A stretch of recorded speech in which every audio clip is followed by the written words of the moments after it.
All of us remember that one moment when someone was talking about cars and it all sounded gibberish to us. If you're somebody that wants to learn car terms, then listen carefully. First of all, you don't want to just seem like you know what you're talking about. You have to know what you're talking about.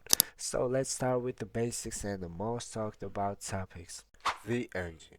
In order to make power that spins the wheels, it needs to burn fuel and air.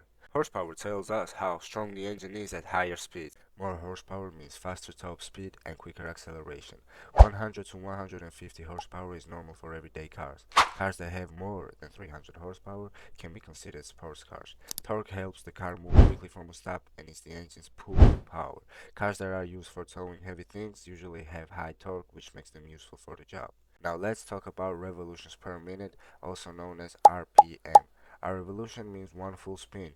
Usually, the engine idles at 700 to 1000 RPM, which means that inside the engine, parts like the crankshaft, piston, and connecting rods are moving extremely fast. It's time to talk about engine sizes, and to be honest, I think this is pretty easy to understand.